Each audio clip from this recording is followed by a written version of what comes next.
ನಮಸ್ತೆ ಸರ್. ನಮಸ್ತೆ. ಎಲ್ಲಿಂದ ಫೋನ್ ಮಾಡ್ತಿರೋದು? ನಾನು ಬೆಂಗಳೂರಲ್ಲಿ ವರ್ಕ್ ಮಾಡೋದು ಸರ್, ಬೆಂಗಳೂರಲ್ಲಿ. ಬೆಂಗಳೂರಿಂದ ಫೋನ್ ಮಾಡ್ತಿರೋದು? ಹೌದು ಸರ್, ನಮ್ದು ಹಾವೇರಿ ಸರ್. ಆಯಿತು. ಏನು ಮಾಡ್ಕೊಂಡಿರೋದು? ನಾನು ಸಾಫ್ಟ್ವೇರ್ ಇಂಜಿನಿಯರ್ ಆಗಿ ವರ್ಕ್ ಮಾಡ್ತೀನಿ. ನಿಮ್ಮ ಧ್ವನಿ ಸ್ಪಷ್ಟವಾಗಿಲ್ಲ. ಸಾಫ್ಟ್ವೇರ್ ಇಂಜಿನಿಯರ್ ಆಗಿ ವರ್ಕ್ ಮಾಡ್ತಾ ಇದ್ದೀನಿ. ಸಾಫ್ಟ್ವೇರ್ ಇಂಜಿನಿಯರ್ ಆಗಿ ಎಷ್ಟು ವರ್ಷದಿಂದ ಕೆಲಸ ಮಾಡ್ತಿದ್ದೀರಿ ಸರ್? ನಾನು 5 ವರ್ಷದಿಂದ ಮಾಡ್ತಿದ್ದೀನಿ ಸರ್. ಎಷ್ಟು ವಯಸ್ಸು ಸರ್ ನಿಮ್ಮದು? 33 ಸರ್ ಇವಾಗ. ಹೇಳಿ ಸರ್, ಕಾರ್ಯಕ್ರಮ ಯಾವಾಗಲಿಂದ ನೋಡ್ತಿದ್ದೀರಿ? 1 ವರ್ಷದಿಂದ ಫೋನಲ್ಲಿ ಫೇಸ್ಬುಕ್ಕಲ್ಲೇ ನೋಡ್ತಾ ಇದ್ದೀನಿ ಸರ್. ಹೇಳಿ ಸರ್, ಏನಾದರೂ ಹಂಚ್ಕೊಳ್ಳೋದಿದೆಯಾ? ಇಲ್ಲ ಸರ್, ನಿಮ್ಮ ಕಾಲ್ ಸಿಕ್ಕಿರೋದೇ ಒಂದು ಸ್ವಲ್ಪ ಇಲ್ಲಿ ಯಾಕೋ ಭಾಳ ನಿಧಾನಕ್ಕೆ ಬೇಜಾರಾದಂಗೆ ಮಾತಾಡ್ತಿದ್ರಲ್ಲ. ಇಲ್ಲ, ಹಾಗೇನಿಲ್ಲ ಸರ್, ಆರಾಮಾಗಿ ಖುಷಿಯಾಗಿ. Beautiful beautiful. ಬದುಕು ಚೆನ್ನಾಗಿದೆ. ನಿಮ್ಮ ಉಪದೇಶಗಳನ್ನೆಲ್ಲ ಕೇಳ್ತಿರ್ತೀನಿ ಸರ್, ಚೆನ್ನಾಗಿ ಹೇಳ್ತೀರಾ ಎಲ್ಲ. ತುಂಬಾ ಚೆನ್ನಾಗಿರುತ್ತೆ ಸರ್ ಪ್ರೋಗ್ರಾಮ್. ಓಹೋ, ನಿಮಗೆ ಬಿಡು ಸಿಗುತ್ತಾ? ಕೇಳೋಷ್ಟು ಬಿಡು ಸಿಗುತ್ತಾ? ಬಿಡುವು ಅಂದ್ರೆ 10 to 6 ವರ್ಕ್ ಮಾಡ್ತೀವಿ ಸರ್, ಆಮೇಲೆ ಬಿಡುವೆ ಅಲ್ಲ ಸರ್. ಓಕೆ, ಆಮೇಲೆ ಮನೆಗೆ ಬಂದಾಗ ಕೇಳ್ತೀರಿ. ಹಾ ಸರ್. ಮದುವೆ ಆಗಿದೆ ಸರ್. ಆಕ್ಚುಲಿ ನಾವು 3 ಮೆಂಬರ್ಸ್ ಮಕ್ಕಳು.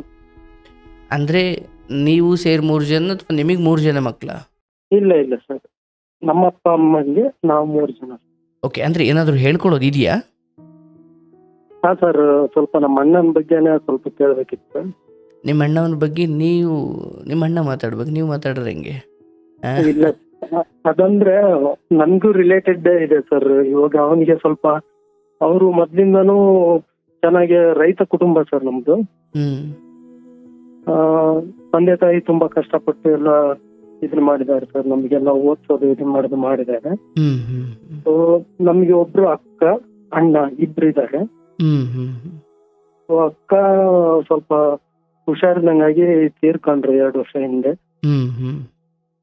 ಅಣ್ಣ ಇದಾರೆ ಸರ್. ಅಣ್ಣಂಗೆ ಮೊದ್ಲಿಂದಾನು ಸ್ವಲ್ಪ ಕುಡ್ತಾ ಇದ್ರು, ಅಂದ್ರೆ ಜವಾಬ್ದಾರಿ ಇಲ್ದೇ ಇರೋ ತರನೇ ಬೆಳೆದ ಸರ್ ಅವರು. ಅಂದ್ರೆ ನೀವು ಒಟ್ಟು 2 ಗಂಡು ಮಕ್ಕಳು? ಹಾ ಸರ್, 2 ಗಂಡು ಮಕ್ಕಳು, ಒಬ್ರು ಅಕ್ಕ. ಆಯ್ತು, ಅಕ್ಕ ತೀರೋದ್ರು ಸರ್ 2 ವರ್ಷ ಹಿಂದೆ. ಓಕೆ, ಅಂದ್ರೆ ಅಣ್ಣ ಬೇಜವಾಬ್ದಾರಿ ಅಂದ್ರೆ ಓದೋ ಸಮಯದಿಂದಲೂ ಆತ ಹಂಗೇನಾ ಅಥವಾ ಓದುವ ಸಮಯದಿಂದನೂ ಹಂಗೆ, ಮೊದ್ಲಿಂದನೂ ಅಂದ್ರೆ 5ನೇ ಕ್ಲಾಸ್ ಇರ್ತಾಯಿಂದಾನು ಹಂಗೆ ಸ್ವಲ್ಪ ಹೊರಗಿಂದ ಇದು ಹಬ್ಬ ಹಾಗೂ ಏನ್ರ ಆದ್ರೆ ಅಲ್ಲಿಗೆ ಹೋಗೋದು, ಗೋರಿ ಬೆದರ್ಸೋದು ಅಂತ ಹಬ್ಬ ಆಗುತ್ತಲ್ಲ ಸರ್. ಅಣ್ಣ ಅಂತ ಕರಿಬೋದಾ ಸರ್ ನಿಮ್ಗೆ? ಅಯ್ಯೋ ದಯವಿಟ್ಟು ನಿಮ್ಗೆ ಏನು ಇಷ್ಟ ಬರುತ್ತೋ ಹಂಗೆ ಕರ್ರಿ, ಏನು ತೊಂದರೆ ಇಲ್ಲ. ಅದೇ ಅಲ್ಲ, ಹಿಂಗೆ ಆತರ ಅಂದ್ರೆ ಸ್ವಲ್ಪ ಉಡಾಳ ಈ ತರನೇ ಬೆಳ್ಕೊಂಡ್ ಸರ್ ಮೊದ್ಲಿಂದ. ಓಕೆ, ಅಂದ್ರೆ ಮನೆ ಮಗನಾಗಿರೋದಕ್ಕಿಂತ ಸ್ವಲ್ಪ ಅಂದ್ರೆ ಮನೆಗೆ ಮಾರಿ ಊರಿಗೆ ಉಪಕಾರಿ ನಂಗೆ. ಹಾ, ಆತರ ಕರೆಕ್ಟ್ ವರ್ಡ್ ಹೇಳಿದ್ರಿ ಸರ್ ನೀವು. ಊರಲ್ಲಿ ಯಾರೇ ಕರೆದ್ರು ಏನಕ್ಕೆ ಅಂತಾನು ಕೇಳ್ದೆ ಹಂಗೆ ಡೈರೆಕ್ಟ್ ಹೋಗ್ಬಿಡೋದು. ಮನೇಲಿ ಕೆಲ್ಸ ಅಂದ್ರೆ ಅಪ್ಪ ಅಮ್ಮ ಜೊತೆ ಕೆಲಸ ಮಾಡ್ಬೇಕು, ಹೊಲಕ್ ಹೋಗ್ಬೇಕಂದ್ರೆ ಆ ಕೆಲ್ಸ ಆಗಲ್ಲ. ಓಕೆ, ಆತರ ಬೆಳ್ಕೊಂಬಂದ್ರು. ಆಮೇಲೆ ಈಗ ನಾನು ಓದ್ಕೊಂತ ನಾನು ಡಿಪ್ಲೊಮಾ ಮತ್ತೆ ಇಂಜಿನಿಯರಿಂಗ್ ಮಾಡಿದೆ. ಚೆನ್ನಾಗಿ ಓದ್ಸಿದ್ರು ಮನೇಲಿ. ಅವನಿಗೂ ಆಕ್ಚುಲಿ ಅವನಿಗೆ ಓದ್ಬೇಕು ಅಂತ ಇತ್ತು ಸರ್. ಮನೆಯಲ್ಲಿ 2 ಓದೋದ್ ಬೇಡ, ಒಬ್ರು ಸ್ವಲ್ಪ ಮನೆಯಲ್ಲಿ ಅಪ್ಪ ಅಮ್ಮನ ಜೊತೆ ಹೊಲ, ನಮ್ದೊಂದು 6-7 ಎಕರೆ ಹೊಲ ಇದೆ ಸರ್. ಆ ಹೊಲದಲ್ಲಿ ಕೆಲಸ ಮಾಡಕ್ ಒಬ್ರು ಬೇಕಾಗುತ್ತೆ. ಈ ಹಸು ಅದು ಎಲ್ಲ ಇರುತ್ತೆ. ಅಪ್ಪನ ಜೊತೆ ಕೆಲಸ ಮಾಡಕ್ ಒಬ್ಬನು ಇರ್ಲಿ, ಒಬ್ನು ಓದ್ಲಿ ಅಂತ ಮನೆಯಲ್ಲಿ ಆತರ ಡಿಸಿಷನ್ ತಗೊಂಡ್ರಿ ಸರ್. ಯಾವಾಗ ಅಂದ್ರೆ ಅವನು 8ನೇ ಕ್ಲಾಸ್ ಇರುವಾಗ. ಓಕೆ, ಓದೋ ವಿಚಾರದಲ್ಲಿ ನಿಮ್ ಪರ ಬಂತು. ಮತ್ತೆ ಅಪ್ಪನ ಜೊತೆ ಸಹಾಯಕ್ಕೆ ಅಂದ್ರೆ ನಿಮ್ಮ ಅಣ್ಣ ದೊಡ್ಡವನಿದ್ದಲ್ಲ ಸರ್, ಅವನು ಹೊಲದಲ್ಲಿ ಹರಿದಾಕೆ ಅದಕ್ಕೆ ಎಲ್ಲ ಬರ್ತಿತ್ತು ಅವನಿಗೆ ಕೆಲಸ. ಮತ್ತೆ ಓದು ಕೂಡ ಅಷ್ಟೊಂದು ಏನು ಸೀರಿಯಸ್ ಆಗಿ ತಗೊಂಡಿರ್ಲಿಲ್ಲ ಆತ. ಓದೋದ್ರಲ್ಲಿ ಅಷ್ಟೊಂದು ಇದು ಇರ್ಲಿಲ್ಲ, ಬಟ್ ಪಾಸ್ ಆಗ್ತಿದ್ದ ಅನ್ನೋ ಇದು ಅಷ್ಟೇ. ಬಟ್ ಮುಂದೆ ಚೆನ್ನಾಗಿ ಓದ್ತಾನೆ ಈ ಭರವಸೆ ಯಾಕಿರ್ಲಿಲ್ಲ ಅಂದ್ರೆ, ಅವನು ಶಾಲೆ ಹೋಗೋದಕ್ಕಿಂತ ಶಾಲೆ ಹೋಗ್ಬಿಟ್ಟು ಬ್ಯಾಗ್ ಎಲ್ಲೋ ಬಿಸಾಕ್ಬಿಟ್ಟು ಹಬ್ಬ ನೋಡಕ್ ಹೋಗೋದು, ಈ ತರ ಮಾಡೋದು. ಆತರ ಇತ್ತು. ಹಂಗಾಗಿ ಅವನು ಒಬ್ಬ ಓದ್ಲಿ, ಇವನು ಕೆಲ್ಸಕ್ಕೆ ಇರ್ಲಿ, ಜೊತೆ ಕೆಲಸ ಮಾಡ್ಕೊಂಡ ನಮ್ ಜೊತೆಗೆ ಹೊಲ ಮತ್ತ ಆಕಳ ಅವು ಎಲ್ಲ ಇರ್ತಾವಲ್ಲ, ಸೊ ನಮ್ ಜೊತೆಗೆ ಇರ್ಲಿ ಅಂತ ಅವ್ರು ಬಿಡಿಸ್ಬಿಟ್ರು. ಅಂದ್ರೆ ಇದು ಒಂದು ಇಡೀ ಮನೆಯ ಒಟ್ಟಾರೆ ನಿರ್ಧಾರ ಆಗಿತ್ತು. ಹಾ ಅಪ್ಪ ಅಮ್ಮನ ನಿರ್ಧಾರನೂ ಅದೇ ಆಗಿತ್ತು. ಸೊ ಅವನ್ನ ಬಿಡಿಸಿದ್ರು. ಓಕೆ. 8ನೇ ಕ್ಲಾಸ್ಗೆ ಓದ್ಲೇ ಬಿಡಿಸಿದ್ರು ಸರ್ ಅವನಿಗೆ. ಬಿಡಿಸಿದ್ರು ಅಂತ. ಅಷ್ಟಾದ್ಮೇಲೆ ಅವನು ಇವಾಗ್ಲೂ ಅವನಿಗೇನು ಇದು ನಿನ್ನ ಓದಿಸಿದ್ರು ನನ್ನಾದ್ರೆ ಬಿಡಿಸಿದ್ರು. ಅವಾಗ ಈ ತರ ರೀಸನ್ ಕೊಡ್ತಾನೆ ಸರ್, ಏನೇ ಹೇಳಕ್ ಹೋದ್ರು. ಓಹೋ, ಅಂದ್ರೆ ಅದ್ರ ಬಗ್ಗೆ ತುಂಬಾ ಅಸಹನೆ ಇದೆ, ನೋವಿದೆ. ಅಂದ್ರೆ ಯಾವಾಗಾರ ಒಂದ್ಸರಿ ಬರೀ ಅದನ್ನೇ ರೀಸನ್ ಕೊಟ್ಟು ಎಸ್ಕೇಪ್ ಆಗಂಗಿಲ್ಲ, ಯಾವಾಗಾರ ಒಂದ್ಸರಿ ಮಾತು ಬರುತ್ತೆ ಇದು. ಓಕೆ, ಅವತ್ತು ನಿನ್ನನ್ನು ಓದಿಸಿದ್ರು, ನನ್ನನ್ನು ಓದಿಸಿದ್ರೆ ನಾನು ಏನೋ ಆಯ್ತಿದ್ದೆ ಅಂತ. ಹಾ ಸರ್. ಹಿಂಗೆ ಮಾಡ್ತಾ ಅವನಿಗೆ ಸ್ವಲ್ಪ ಕುಡ್ತದ್ದು ಇದನ್ನು ಜಾಸ್ತಿ ಆಯ್ತು ಸರ್. ಒಂದ್ ಹಂತಕ್ಕೆ ಅಪ್ಪನ ಮುಂದೆ ಎಲ್ಲ ಏನ್ ಮಾಡೋದು, ಕದ್ದು ಮುಚ್ಚಿ ಮಾಡ್ತಿದ್ದ, ಈ ತರ ಆಗ್ತಿತ್ತು. ಸೊ ಆಮೇಲೆ ಒಂದ್ ಹಂತಕ್ಕೆ ಅಂತ ಬಂದ್ಮೇಲೆ ಒಂದು ಹುಡುಗಿ ಲವ್ ಮಾಡಿದ ಸರ್ ಅವನು. ಒಂದು 20-22 ಏಜ್ ಅಲ್ಲಿ ಒಂದು ಹುಡುಗಿ ಲವ್ ಮಾಡಿದ. ನಿಮಗೂ ಅವ್ರಿಗೂ ವಯಸ್ಸಲ್ಲಿ ಎಷ್ಟು ಅಂತರ? 3 ವರ್ಷ ಡಿಫ್ರೆನ್ಸ್ ಸರ್ ಅಷ್ಟೇ. 3 ವರ್ಷ ಅಷ್ಟೇ ಡಿಫ್ರೆನ್ಸ್ ನನಗೆ. ಲವ್ ಮಾಡೋ ಹುಡುಗಿ ಎಲ್ಲಿ ಸಿಕ್ಕರು ಅಂತ? ಸ್ಕೂಲ್ಗೆ ಹೋಗಿ ಕಾಲೇಜ್ ಹೋಗ್ತಿರ್ಲಿಲ್ಲ ತಾನೇ ಸರ್? ಅಂತರಿಗೆ ಅಲ್ಲ ಸರ್. ಇದೇನ್ ತುಂಬಾ ನೊಂದವ್ರಂಗೆ ಹೇಳ್ತಿದ್ದೀರ?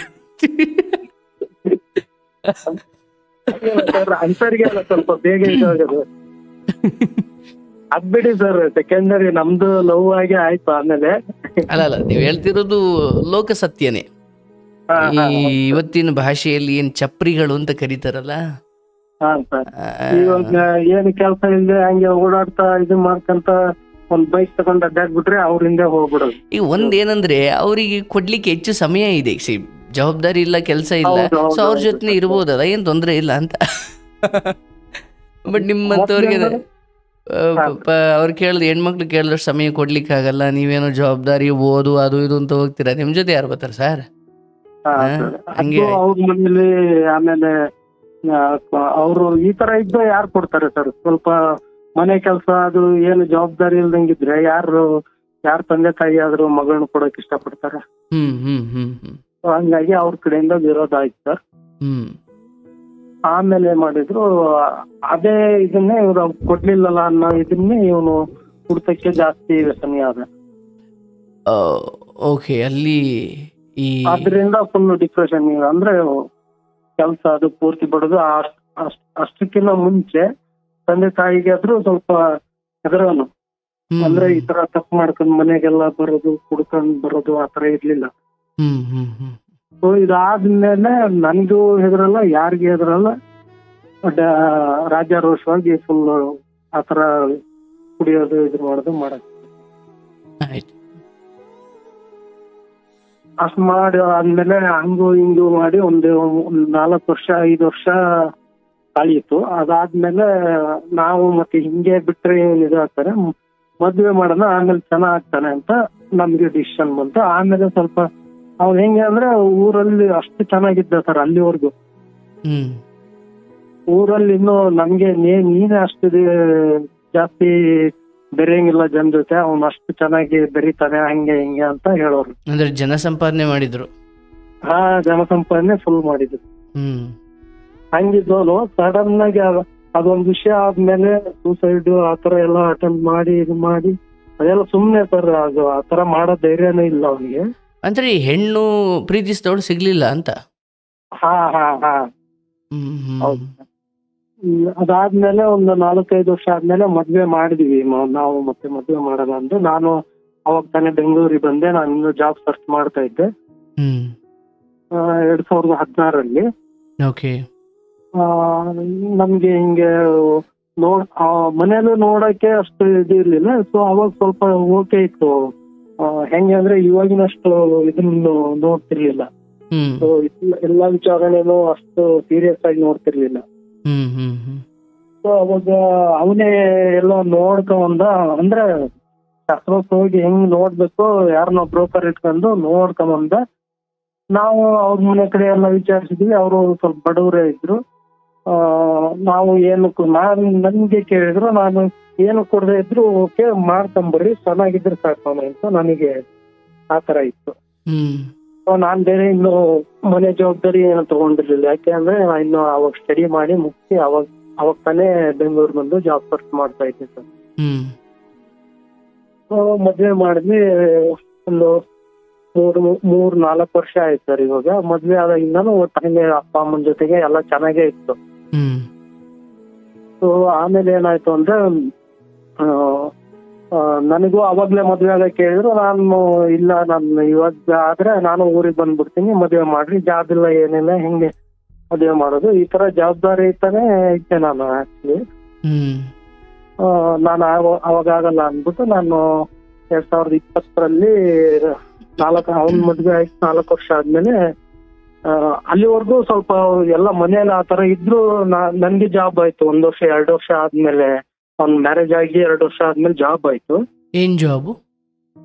ಅದೇ ಸಾಫ್ಟ್ವೇರ್ ಇಂಜಿನಿಯರ್ ಆಗಿ ವರ್ಕ್ ಮಾಡ್ತಾ ಇದ್ದೆ. ಓಕೆ. ಜಾಬ್ ಆಯ್ತು ಬೆಂಗಳೂರಲ್ಲಿ. ನಾನು ಮನೆ ಅಮೌಂಟ್ ಎಲ್ಲ ಯಾವ್ದು ಏನು ನನ್ನ ಹತ್ರ ಜಾಸ್ತಿ, ನನ್ನ ಖರ್ಚಿಗಷ್ಟೇ ಇಟ್ಕೊಂಡ್ಬಿಟ್ಟು ಮನೆಗೆ ಎಲ್ಲ ಅವ್ರೆಲ್ಲ ಮೊದ್ಲಿಂದ ಓದಿಸಿದ್ದು ಆ ತರ ಜವಾಬ್ದಾರಿಯುತವಾಗಿ ಯಾವ ತರ ಇರ್ಬೇಕು ಅದೇ ತರನೇ ಇತ್ತು. ಇವಾಗ್ಲೂ ಆದ್ರೂ ಅಪ್ಪ ಅಮ್ಮನೇ ಎಲ್ಲ ನೋಡ್ಕೊಳ್ಳೋದು, ಅವ್ರದೇ ಎಲ್ಲ ಹಿರಿಯ ತರ ಎಲ್ಲ ಮನೆಯಲ್ಲಿ.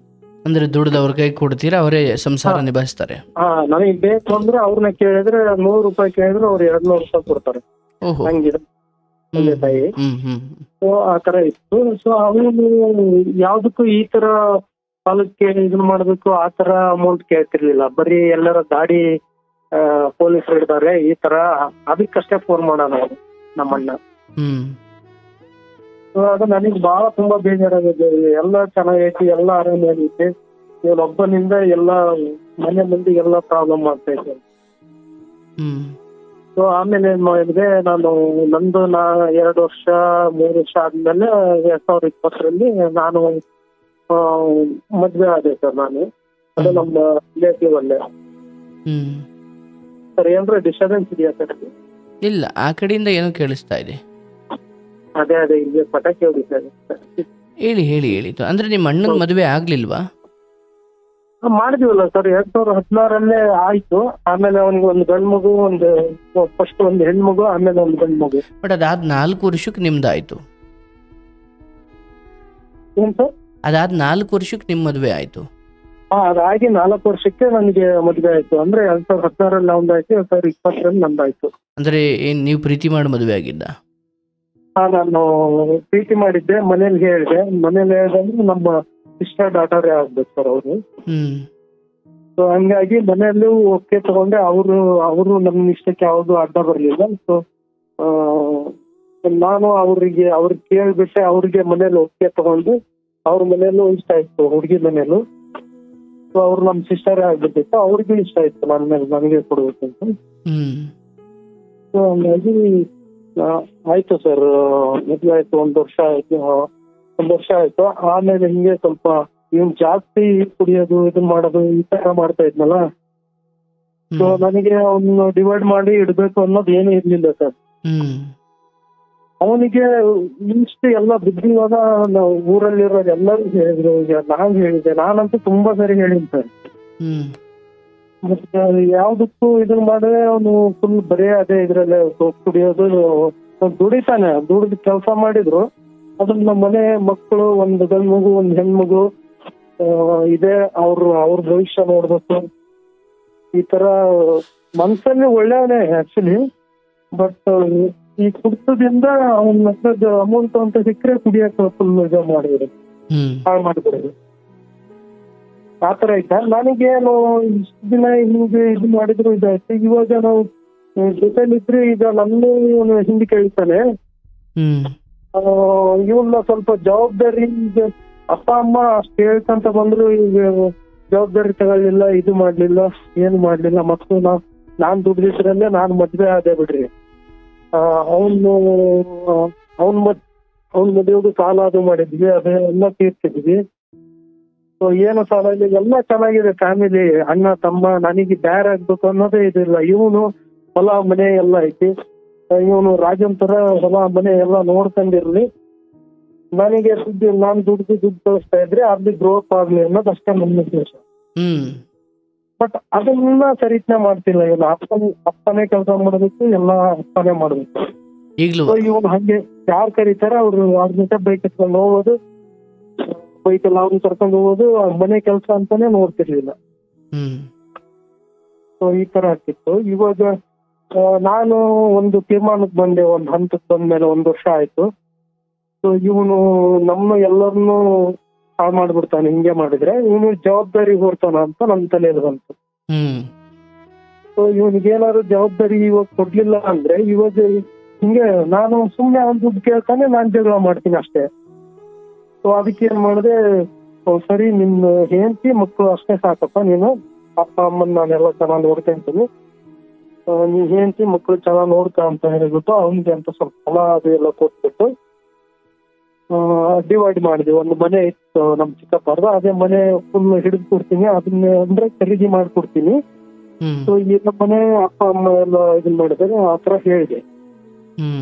ಸೊ ಅದು ಒಂದ್ 4 ಜನ ಊರಲ್ಲಿ ಇದನ್ ಮಾಡಿ, ಓಕೆ ಅಪ್ಪ ಒಂದ್ ಮನೆ ಎಷ್ಟಾದ್ರೂ ಓಕೆ, ಆ ಮನೆ ಹಿಡಿದು ಎಲ್ಲ ನಿಮಗೆ ಅವನಿಗೆ ಅಷ್ಟಿದೆಯಾ ಅಷ್ಟೇ ನಿಮ್ಗೆ ಮಾಡ್ಕೊಡ್ತೀನಿ ಅಂತಾನೆ ಇರ್ತೀಯ ಅಂತಂದ್ರು. ಹ್ಞೂ ಅಂದ. ಅಷ್ಟ್ ಮಾಡ್ಕೊಂಡು ಇವಾಗ ಅವ್ರಿಗೆ ಮನೆ ಅಲ್ಲಿ ಆ ಮನೇನು ಹಿಡಿದು ಕೊಟ್ಟೆ ಎಲ್ಲ ಇದು ಮಾಡಿ ನಮ್ ಚಿಕ್ಕಪ್ಪರ್ದೆ. ಅವ್ರದ್ದು ಆ ಮನೇನು ಬೇಡ ಅಂತ ಸ್ವಲ್ಪ ದಿನಕ್ಕೆ ಮತ್ತೆ 1-2 ತಿಂಗಳಿಗೆ ಈ ಮನೆ ಸಣ್ಣದಾಗುತ್ತೆ ನನಗೆ ಬೇಡ ಅಂತ ನಿಂತ. ಆಮೇಲೆ ಹೊಲದಲ್ಲಿ ಮನೆ ಕಟ್ಕೊಂತೀನಿ, ಅಲ್ಲೇ ಇದು ಮಾಡ್ತೀನಿ ಅಂತ ಹೇಳಿದೆ. ಈ ಮನೆ ಕೊಡು ಅಂತ ಹೇಳಿದೆ ಸರ್ ಮೊದ್ಲಿಗೆ. ತಂದೆ ತಾಯಿ ಇರೋ ಮನೆ, ತಂದೆ ತಾಯಿ ನಾವು ಎಲ್ಲ ಇದ್ದೀವಲ್ಲ ಮೊದ್ಲಿಗೆ. ಆ ಮನೆ ತಂದೆ ತಾಯಿ ಜೀವನ ಪೂರ್ತಿ ಅವ್ರು ದುಡ್ದು ಕಟ್ಟಿರೋ ಮನೆ, ಅದು ಚೆನ್ನಾಗಿ ಈಗ ಒಂದು 15 ವರ್ಷದ ಹಿಂದೆ. ಆ ಮನೆ ಕೊಡಿ ಅಂತ ನಮ್ಮ ಅತ್ತಿಗೆ ಮತ್ತು ಅಣ್ಣ. ನಾನೇನ್ ಹೇಳಿದೆ, ಇಲ್ಲ ತಂದೆ ತಾಯಿ ಕೇಳು, ಅವ್ರಿಗೆ ಇಷ್ಟ ಇದ್ರೆ ಓಕೆ ಅಂತ ನಾನು. ಆಮೇಲೆ ಅವ್ರ ತಂದೆ ತಾಯಿ ಒಪ್ಲಿಲ್ಲ ಮೊದ್ಲಿಗೆ. ಆಮೇಲೆ ಇವನು ಈ ತರ ಇರೋದು ಅದನ್ನ ನೋಡ್ಬಿಟ್ಟು ಮತ್ತೆ ಹಾಳಾಗ್ತಾನೆ ಇವನು, ಸರಿ ತಗೋ ಅನ್ನೋ ಲೆಕ್ಕಕ್ಕೆ ಅವ್ರು ಬಂದ್ರು. ಅವಾಗ ಇವ್ರು ನೀವು ಮೊದ್ಲೇ ಕೊಡ್ಲಿಲ್ಲಲ್ಲ ಬೇಡ ಇವಾಗ ಅಂತ ಇವ್ರು ನಿಂತು. ಮೊದ್ಲೇ ಕೇಳಿದ ತಕ್ಷಣ ಕೊಟ್ಟಿದ್ರೆ ಓಕೆ, ಇವಾಗ ನೀವೆಲ್ಲ ಮಾತಾಡಿ ಇವಾಗ ಕೂಡ ಬಂದಿರ ಅಂತ ಅವ್ರು, ಇವಾಗ ಬೇಡ ನಮಗೆ, ನೀವು ಅದು ಮನೆಗೆ ಅಂತ ಎಷ್ಟು ಅಮೌಂಟ್ ಕೊಡ್ತೀರಿ ಕೊಡಿ, ಮನೆ ಕಟ್ತೀನಿ ಅಂತ ನಿಂತಿದ್ದಾರೆ. ಓಕೆ, ಮನೆ ನನ್ಗೆ ಅಂತ ಒಂದು ಅಮೌಂಟ್ ಹೇಳಿದ್ರು, ಆ ಅಮೌಂಟ್ ಕೊಟ್ಟೆ. ಮನೆ ಅರ್ಧ ಆಗಿದೆ ಸರ್ ಇವಾಗ.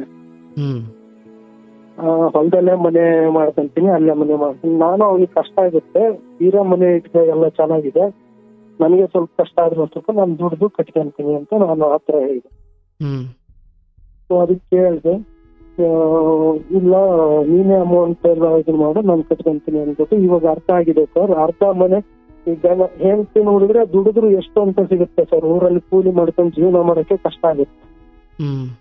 ಸೊ ಇವನು ನಾನ್ ಹೇಳಿದ್ದು ಕೇಳಲಿಲ್ಲ. ಇವಾಗ ಮನೆ ಅರ್ಧ ಆಗಿದೆ. ಸೊ ನಾನ್ ಕೊಡೋ ನನಗೆ ಅಂತ ಅಮೌಂಟ್ ಕೂಡ ಕೇಳಿರೋ ಅಮೌಂಟ್ ನಾನು ಅಷ್ಟು ಅಮೌಂಟ್ ಕೊಟ್ಟಿದ್ದೀನಿ ಸರ್ ಆಲ್ರೆಡಿ.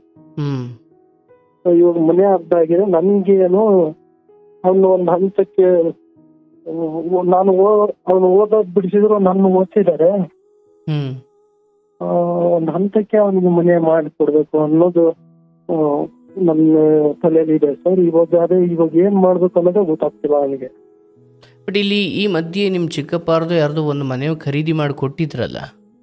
ಅದು ಇವಾಗ ನಾವೇನಿದ್ದೀವಲ್ಲ ಸರ್, ಮನೆ ಈಗ ಅಪ್ಪ ಅಮ್ಮ ಇದ್ದಾರೆ, ಅದೇ ಮನೆ ಎದುರುಗಡೆನೆ ಇತ್ತು. ಸೊ ಇಲ್ಲೇ ಅದು ಅಂದ್ರೆ ಅದು ಖರೀದಿ ಮಾಡಿ ಸುಮ್ನೆ ಆತನಿಗೆ ಇರ್ಲಿ ಅಂತ ಕೊಟ್ಟಿದ್ದ ಅಥವಾ ಆತನ ಹೆಸರಿಗೆ ಕೊಟ್ಟಿದ್ದ? ಆತನ ಹೆಸರಿಗೆನೆ ಖರೀದಿ ಮಾಡಿ ಆತನ ಹೆಸರಿಗೆ ನಮ್ಮ ಮನೆಗೆ ಹೆಂಗಿದೆಯಲ್ಲ ಅವನ್ಗೆ ಆತರ ಮನೆ ಅಂತಾನೆ ಮಾಡಿಕೊಟ್ಟಿದ್ದೆ. ಸರಿ, ಅದ್ರಲ್ಲಿ ಇರಕ್ ಇಷ್ಟ ಇಲ್ಲ ಅಂತ ನಿಮ್ ಮನೆ ಕೇಳಿದ್ರು ಅಂದ್ರೆ ಅಪ್ಪ ಅಮ್ಮ ನೀವು ಇದ್ದಿದ್ ಮನೆ, ಈಗ ನೀವು ಅದನ್ನ? ಇಲ್ಲ ಸರ್, ಮೊದ್ಲೇನ ಮಾತೆ ಅವ್ರದ್ದು, ನೀವು ಅಪ್ಪ ಅಮ್ಮ ಹೆಂಗಾರ ಮಾಡ್ರಿ, ಅವ್ನ್ ದುಡಿಯಂಗದಾನೆ ಕಟ್ಟಿಸ್ತಾನೆ, ನೀವ್ ಎಲ್ಲಾರ ಹೋಗ್ರಿ, ನಮ್ಗೆ ಆ ಮನೆ ಕೊಟ್ರಿ ಅಂತ ಅವ್ರು ಅಂದ್ರು. ಬಟ್ ನೀವು ಮನೆ ಖರೀದಿ ಮಾಡ್ಕೊಟ್ಟಿದ್ ಯಾಕೆ ಮತ್ತೆ? ಹಾ ಸರ್, ಮನೆ ಖರೀದಿ ಯಾವಾಗ ಆಯ್ತು ಅಂದ್ರೆ 4 ಜನ ಬಂದು, ಅಪ್ಪ ಅಮ್ಮ ಕಟ್ಟಿದ ಮನೆ ಅಪ್ಪ ಅಮ್ಮ ಇರೋವರೆಗೂ ಅವರೇ ಇರೋದು, ನೀವೇ ಇಬ್ರು ಹೊರಗೆ ಹೋಗ್ರಿ, ಎಲ್ಲಾರು ಹೋಗ್ರಿ ಈ ತರ ಹೇಳಿದಾಗ, ಸೊ ಅಪ್ಪ ಅಮ್ಮನ ಜೊತೆ ಯಾರೊಬ್ರು ಇಲ್ದಂಗೆ ಹೋಗೋದ್ ಬೇಡ, ಒಬ್ರು ನಾನಂತೂ ಇವತ್ತು ಅಷ್ಟೇ ಬೆಲೆ ಕೊಡ್ತೀನಿ, ತಂದೆ ತಾಯಿ ಅಂದ್ರೆ ಅಷ್ಟು ಕಷ್ಟಪಡ್ತಾರೆ, ಅಷ್ಟು ಇದು ಮಾಡಿದಾರೆ, ಸೊ ಅವ್ರಿಗೆ ಋಣಿಯಾಗಿ ಇರ್ಬೇಕು. ನಾನು ಲಾಸ್ಟ್ ಅವ್ರಿಗೆ ಒಂದು ನೋಡ್ಕೊಂತೇನೆ ಅನ್ನೋ ಕಾನ್ಫಿಡೆನ್ಸ್ ಇದು ಇರೋದಕ್ಕೆ ನಾನು ಅಪ್ಪ ಅಮ್ಮನ ಜೊತೆನೆ ಇರ್ತೀನಿ ನಾನು ಅಂತ ನಾನು ಇದನ್ನ ಮಾಡಿದೆ. ಈಗ ಆ ಕೊಂಡ್ಕೊಂಡು ಕೊಟ್ರಲ್ಲ ಅವ್ರಿಗೆ, ಅದೇ ಮನೆ ಮಾರಿಬಿಟ್ಟು ಈಗ ಈ ಮನೆ ಕಂಪ್ಲೀಟ್ ಮಾಡೋಕ್ಕಾಗಲ್ವಾ? ಇಲ್ಲ ಸರ್, ಅದ್ ಏನಾಯ್ತು ಅಂದ್ರೆ ಅದು ನಮ್ ಚಿಕ್ಕಪ್ಪರ ಮನೆ ಆಗಿರೋದ್ರಿಂದ ನಾನು ಏನು ಖರೀದಿ ಮಾಡಿದ್ನಲ್ಲ, ಒಂದೇ ತಿಂಗಳಲ್ಲಿ ಅಮೌಂಟ್ ಏನು ಕೊಟ್ಟಿರ್ಲಿಲ್ಲ ನಾನು. ಸೊ ಮಾತಾಗಿತ್ತು, ಬಟ್ ಇವನು ಆ ಮನೆ ಬೇಡ ಬೇರೆ ಮನೆ ಅಂತ ಹೇಳಿದ್ರಲ್ಲ. ಅಂದ್ರೆ ಅಲ್ಲಿ ಏನು ಕೊಡೋದ್ ತಗೊಳೋದ್ ಏನು ಆಗಿರ್ಲಿಲ್ಲ, ಮಾತಿನ ಮೇಲೆ ನಿಂತಿತ್ತಷ್ಟೇ. ನಾನೊಂದು ಅಮೌಂಟ್ ಕೊಟ್ಟಿದ್ದೆ, ಅದನ್ನ ರಿಟರ್ನ್ ನಮ್ ಚಿಕ್ಕಪ್ಪರು ನಾವು ಅಷ್ಟೇ ಚೆನ್ನಾಗಿದೆ ಅಂದ್ರೆ ನಾವ್ ಅಪ್ಪ ನಮ್ ಚಿಕ್ಕಪ್ಪ ಅಂದ್ರೆ ನಾಲ್ಕ್ ಜನ ಅವ್ರು ನಮ್ಮ ಅಪ್ಪರು. ನೀವೆಲ್ಲ ಬಹಳ ಅನ್ಯೂನ್ಯವಾಗಿದ್ದೀರಾ, ಬಟ್ ಈ ವಿಚಾರಕ್ಕೆ ಅಲ್ಲೇನು ಕೆಡೋದು ಬೇಡ ಅಂತ ವಾಪಸ್ ಕೊಟ್ರು ಅವರು. ಅವರು ಚೆನ್ನಾಗೇ ಇದ್ರು ನಮ್ ಜೊತೆ. ಅಂದ್ರೆ ನಮ್ಮ ಅಪ್ಪಾಜಿ ಅವರು ನಮ್ ಚಿಕ್ಕಪ್ಪ ಒಂದ್ 20 ವರ್ಷದಿಂದಾನು ಒಂದೇ ಸಂಸಾರದಲ್ಲೇ ಕೂಡಿದ್ದಾರೆ ಅವರು. ಸೊ ಆ ನಂಬಿಕೆ ಒಂದು ಟ್ರಸ್ಟ್ ಅವ್ರಿಗೆ ಇರೋದ್ರಿಂದ ಅವರು ಸರಿ ಬೇಡ ಅಂತಂದ್ರೆ ಬಿಟ್ರಿ ಅನ್ನೋ ಲೆಕ್ಕಕ್ಕೆ ಅವ್ರು ಬಿಟ್ರು. ಆಯ್ತು, ಈಗ ಆ ಮನೆ ನಮಗ್ ಚಿಕ್ಕದು ಅಂತ ಅನ್ಸುತ್ತೆ ಅಥವಾ ಚಿಕ್ಕದಾಗುತ್ತೆ, ಇದೇನ್ ನಿಮ್ಮ ಅತ್ತಿಗೆ ಮಾತು ನಿಮ್ಮ ಅಣ್ಣನ ಮಾತು? ಇಬ್ರದ್ದು ಒಟ್ಟಾಗೆ ಸರ್. ಅಂದ್ರೆ ಅತ್ತಿಗೆ ಇಲ್ಲಿ ಯಾಕೋ ಸ್ವಲ್ಪ ಬುದ್ಧಿವಂತಲಾಗ್ಲಿಲ್ವಾ, ಅಥವಾ ಆಕೆನೂ ಗಂಡ ಕುಣಿದಂಗೆ ಕುಣಿತಾರ, ಅಥವಾ ಗಂಡಂಗೆ ತಡೆಯಪ್ಪ ಇಂಥದ್ದೆಲ್ಲ ಚಟ ಇದೆ ಆತ ಬೇಜವಾಬ್ದಾರಿ, ನಾನಾದ್ರೂ ಮಕ್ಳು ಬದುಕನ್ನು ನೋಡ್ಬೇಕು ಅಂತ ಸ್ವಲ್ಪ ಅತ್ತಿಗೆ ಆ ತರ ಸೀರಿಯಸ್ ಮೈಂಡ್ ಪರ್ಸನ್ ಅಲ್ವಾ? ಆ ಇನಿಷಿಯೇಟಿವ್ ಅವರು ತಗೋಬೇಕಿತ್ತು ಸರ್. ಅವರು ಅತ್ತಿಯಮ್ಮ ನಮ್ಮ ಅತ್ತಿಯಮ್ಮ ಅಂದ್ರೆ ಅಷ್ಟೇನು ಕಾಡು ಆತರ ನಮ್ ಜೊತೆ ಎಲ್ಲ ಚೆನ್ನಾಗೇ ಇದ್ರು ಸರ್ ಮೊದ್ಲಿಂದನು.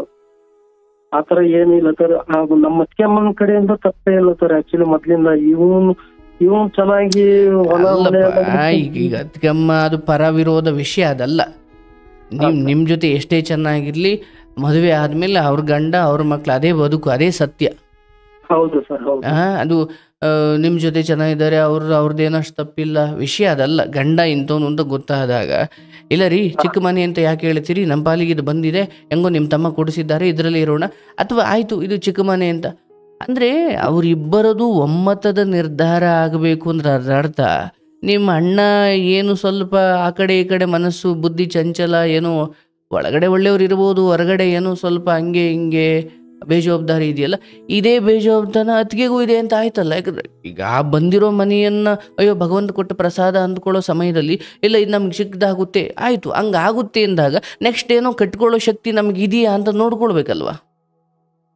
ಹೌದು ಸರ್. ಅದು ಗಂಡ ಹೇಳ್ಬಿಟ್ರು ನಾನು ಕುಣಿದು ಬಿಟ್ಟೆ ಅಂದ್ರೆ ಇವಾಗ್ಲೂ ನಮ್ ತಂದೆ ತಾಯಿ ಅದೇ ಹೇಳ್ತಿರೋ ಸರ್. ಅವ್ನ್ ಏನೋ ಆತರ ಮಾಡ್ತಾನೆ, ಅವ್ನ್ ಮಾತು ಕಟ್ಕೊಂಡು ನೀನ್ ಹಿಂಗ್ ಮಾಡಿದಲ್ಲ. ಸೊ ಮನೆ ಇಟ್ಕೊಂಡು ಇದು ಮಾಡ್ಕೊಂಡು ಎಲ್ಲ ಹೊಲ ಕೊಟ್ಟಿತ್ತು, ಮನೆ ಕೊಟ್ಟಿತ್ತು, ಎಲ್ಲ ಇತ್ತು, ಕಟ್ಟಿದ ಮನೆನೇ ಇತ್ತು. ಕಲ್ಲು ಹಾಕ್ಸ್ಕೊಡು ಅಂದ್ರೆ ಕಲ್ಲು ಇರ್ಲಿಲ್ಲ ಅಂದ್ರೆ ಕಲ್ಲು ಹಾಕ್ಸ್ಕೊಡ್ತಿದ್ದ ಅವನು, ಎಲ್ಲ ಮಾಡ್ತಿದ್ದ. ನೀವು ಹಿಂಗ್ ಮಾಡಿದಿರಲ್ಲ ಅಂತ ನಮ್ಮ ಅತ್ತಿಗೆ ನಮ್ಮ ಅಮ್ಮ ಹೇಳ್ತಾರೆ ಸರ್. ಆಯ್ತಪ್ಪ, ಈಗ ಒಂದು ಅಣ್ಣನ ಹುಟ್ಟು ಗುಣ ಮೊದಲಿನಿಂದಲೂ ನೋಡ್ಬಿಟ್ಟಿದ್ದೀರಾ. ಈಗ ನಾನು ಓದೋದನ್ನ ಮುಂದುವರಿಸಿ ಆತನಿಗೆ ಬಿಡಿಸಿಬಿಟ್ಟೆ, ಇದೇ ನೆಪ ಇಟ್ಟುಕೊಂಡು ಪ್ರತಿ ಸಾರಿ ನೀವು ಅವರ ವಿಧಿಗೆ ಅಡ್ಡ ನಿಲ್ಲಿಕ್ಕೆ ಆಗಲ್ಲ. ನೀವು ಅರ್ಥ ಆಯ್ತಲ್ಲ. ಅದಕ್ಕೆ ನೀವು ಆಯ್ತಪ್ಪ ಅವತ್ತು ನೀವೇ ನಿಲ್ಲಿಸಿ ಅವರನ್ನೇ ಓದ್ಲಿಕ್ಕೆ ಕಳಿಸಿದ್ರು ಕೂಡ ಅವ್ರ ಬುದ್ಧಿ ಅವ್ರು ಬಿಡ್ತಿರ್ಲಿಲ್ಲ. ವಿಷಯ ಈಗ ಅದನ್ನು ತಗೊಂಡು ನಾನು ಆಯಿತು ನಿಮ್ಮ ಜೀವನ ಪೂರ್ತಿ ಅದೇ ಕಾರಣಕ್ಕೆ ನೀವು ಅವ್ರಿಗೆ ಉಪಕಾರ ಮಾಡಿ, ನಾನು ಬೇಡ ಅನ್ನಲ್ಲ.